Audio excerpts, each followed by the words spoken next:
This is impossible.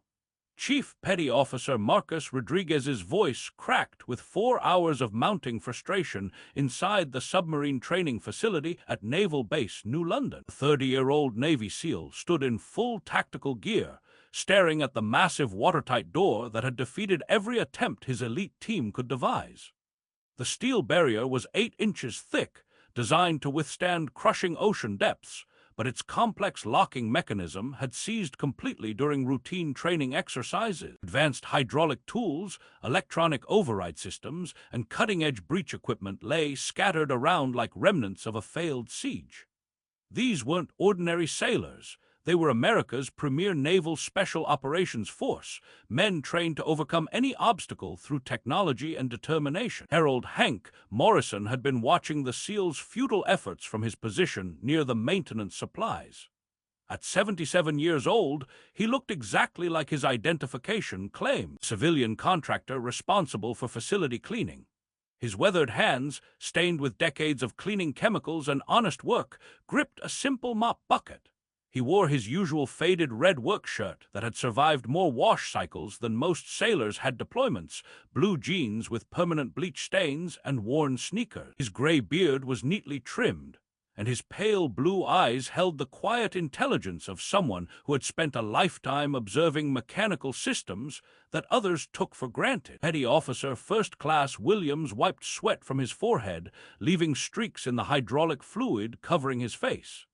"Chief, we've tried everything in the manual. Hydraulic rams, thermal cutting, even the emergency explosive charges.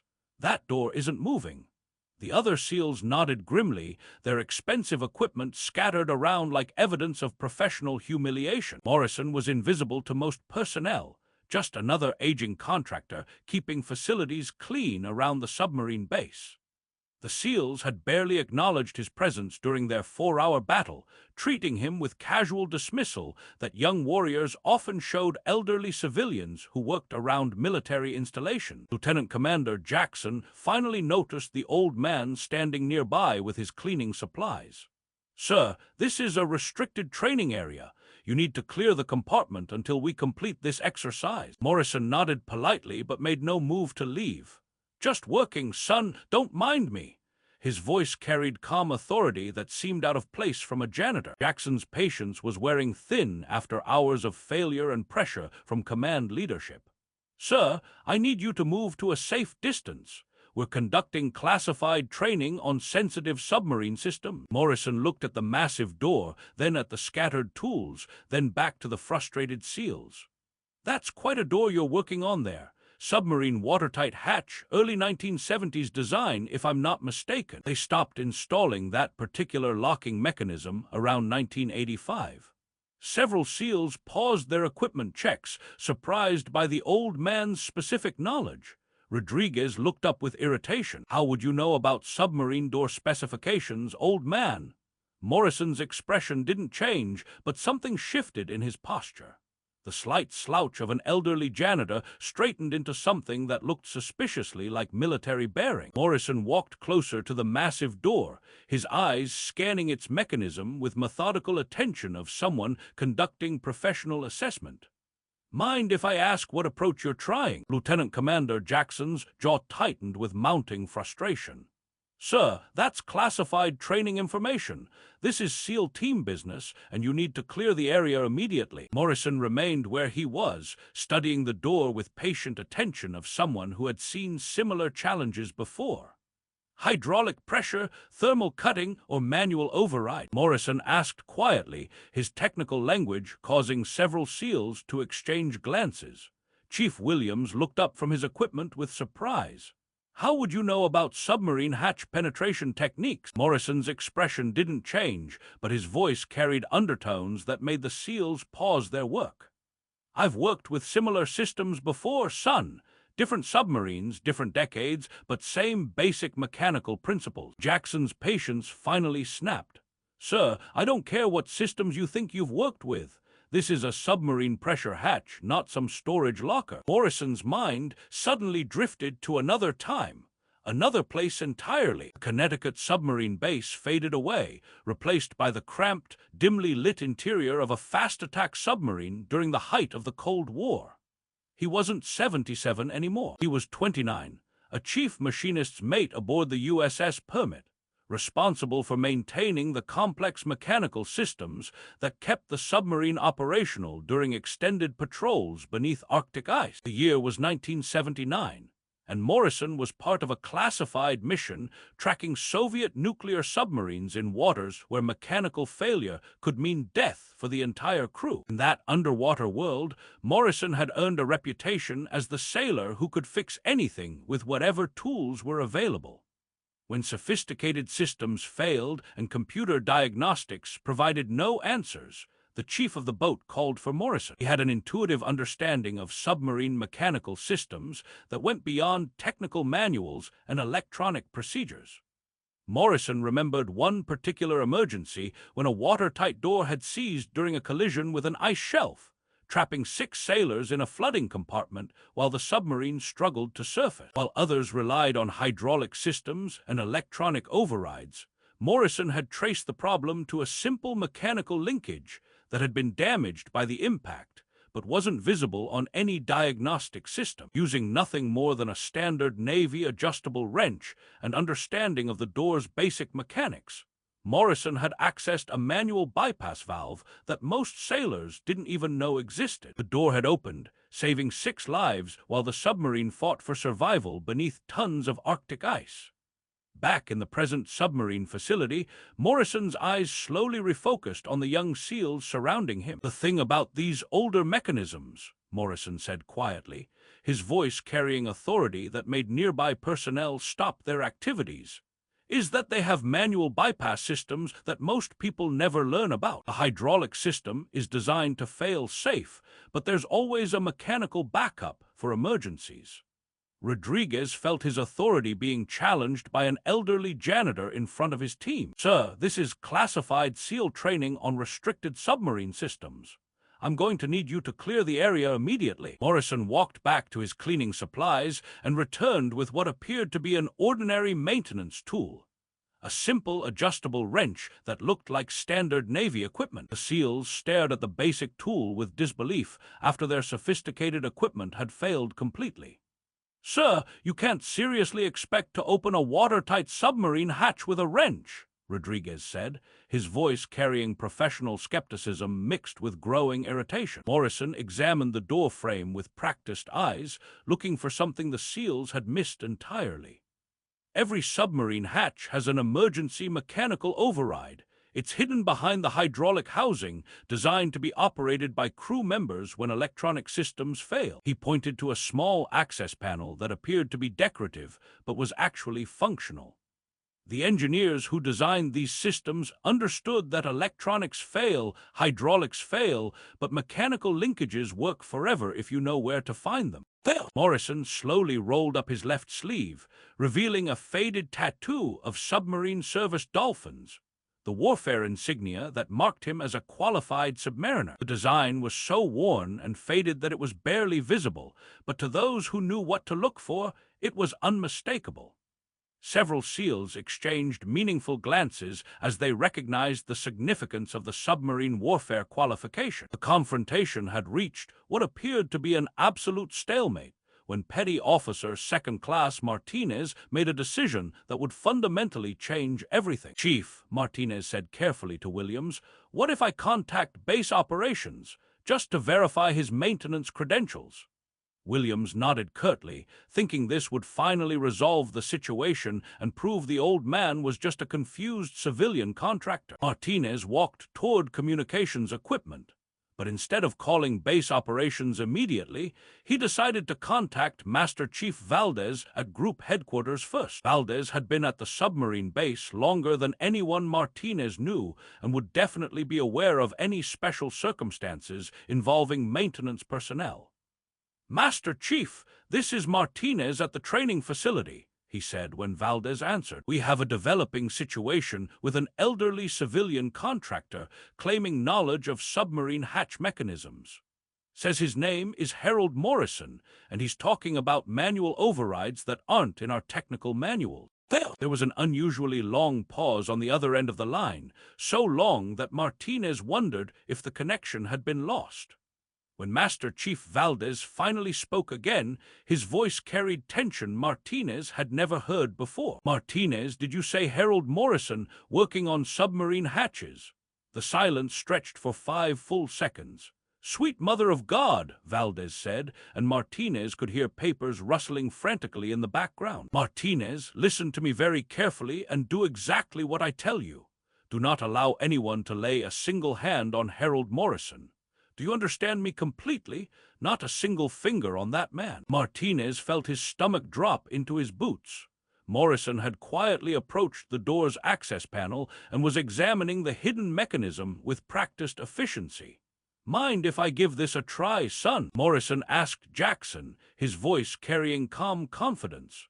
Before anyone could stop him, Morrison had removed the access panel and was manipulating something inside with his simple wrench. Morrison's weathered hands moved with practiced precision inside the mechanism, adjusting linkages that the seals had never seen before.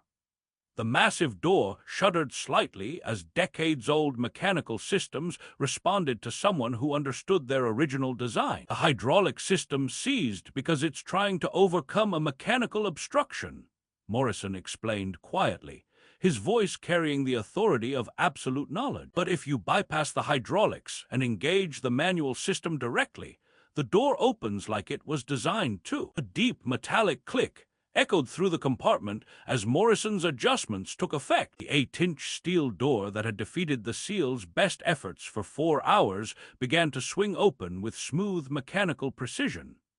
Before anyone could process what had just happened, they all heard the unmistakable sound of multiple vehicles approaching at high speed across the base. The convoy screeched to a halt outside the facility with the urgency of a national security response. Heavy doors slammed simultaneously, and the sound of military boots on concrete echoed through the training compartment. Lieutenant Commander Jackson stood frozen as senior personnel emerged from vehicles with purpose and authority that made his stomach drop. Master Chief Valdez stepped out quickly from the lead vehicle, followed by several other senior NCOs Jackson didn't recognize. But everyone's attention immediately focused on the second vehicle, where a 2-star admiral was climbing out with an expression that mixed profound respect with urgent concern. Rear Admiral David Hayes was 55 years old and commanded Submarine Group 2, overseeing all East Coast submarine operations. His unexpected personal arrival at a routine training exercise was unprecedented, causing every SEAL in the facility to snap to rigid attention. Admiral Hayes walked directly toward Morrison, completely ignoring Jackson and the other SEALs as if they were invisible obstacles. When Admiral Hayes reached Morrison's position beside the now open door, something remarkable happened. The Admiral came to rigid attention and rendered the sharpest, most precise salute that anyone present had ever witnessed in their entire military career. "Senior Chief Petty Officer Harold Morrison, United States Navy Submarine Force, retired," Admiral Hayes said, his voice booming across the suddenly silent compartment with authority that made every person present freeze in place. "Sir, on behalf of the United States Navy and Submarine Force, I apologize for the inexcusable disrespect shown to you here today." Morrison slowly returned the salute from his position beside the open door, movements still precise despite his age. "Admiral, no apology necessary. These sailors were conducting legitimate training and protecting classified systems." The Admiral held his salute for 5 full seconds before dropping his hand with military precision. Lieutenant Commander Jackson felt his knees go weak as reality crashed over him like a cold wave. Senior Chief Petty Officer was a highly respected enlisted rank, and Morrison's submarine background explained his uncanny knowledge of mechanical systems that the SEALs had never encountered. Admiral Hayes turned to address the stunned SEALs and training personnel who had gathered to witness the unprecedented scene. "Sailors, allow me to introduce Senior Chief Harold Wrench Morrison. He holds the Navy record for emergency submarine repairs. 23 critical system fixes during a single Arctic patrol in 1979. Admiral Hayes continued, his voice growing more respectful as he looked at Morrison with obvious admiration. Senior Chief Morrison's innovations in submarine mechanical systems are still incorporated into emergency repair procedures fleet-wide. His ability to diagnose and fix complex problems using basic tools has never been equaled in submarine service history. During the Cold War, his expertise saved submarines and crews in situations that remain classified above most of your clearances. Morrison shifted uncomfortably beside the open door, clearly uncomfortable with the public praise he had never sought during his years of quiet service. "Admiral," Morrison said quietly, his voice carrying the humble dignity that had characterized his entire naval career. "These young sailors just need to understand that every mechanical system has fundamental principles that don't change, regardless of how sophisticated the electronics become. When you understand the basics, the solutions become obvious." Admiral Hayes nodded knowingly, then reached into his briefcase and withdrew a small wooden presentation box along with a laminated identification card. "Senior Chief Morrison, this is your permanent base access authorization that should have been issued 15 years ago when you began working here as a contractor." He handed Morrison the card, then opened the wooden box revealing the Navy Cross with its distinctive blue and white ribbon. "This belongs with you, not in some Pentagon storage facility where bureaucrats can lose track of our heroes." Morrison looked down at the medal with emotions playing across his weathered features. "I thought that was lost decades ago, Admiral. I figured the paperwork got buried somewhere in the system after my discharge." Admiral Hayes carefully pinned the Navy Cross to Morrison's faded red work shirt, the bronze cross looking oddly appropriate against the humble fabric. Morrison slowly rolled up his sleeve again, revealing his faded submarine service dolphins tattoo more clearly. Admiral Hayes smiled knowingly and began rolling up his own sleeve. As the fabric moved up his arm, another tattoo became visible, the same dolphin's design, but crisp and clear, obviously much newer. "These dolphins, sailors," the Admiral said, displaying his arm next to Morrison's, "represent membership in the Silent Service, a brotherhood that values precision and ingenuity under pressure. I earned mine at submarine school in 1988, carrying on traditions established by men like Senior Chief Morrison." Lieutenant Commander Jackson stepped forward, his voice barely above a whisper as the full weight of his disrespect became clear. "Senior Chief Morrison, I was completely out of line. I apologize for my disrespect and failure to recognize your expertise and service." Morrison gave him a genuine smile that held no trace of anger or resentment. "Son, you were protecting classified systems and following established security procedures. That's exactly what a good SEAL officer should do. The system failed you by not properly briefing you on my background." "Failed?" Admiral Hayes nodded approvingly. "For the next week, Senior Chief Morrison will conduct advanced submarine systems and emergency repair training with this team. Lieutenant Commander Jackson, you will assist and coordinate the training schedule." As Morrison prepared to return to his maintenance duties, now wearing the Navy Cross on his work shirt, Jackson finally understood that true expertise often comes disguised as ordinary competence, and that the most valuable knowledge is often carried by those who never announce their credentials.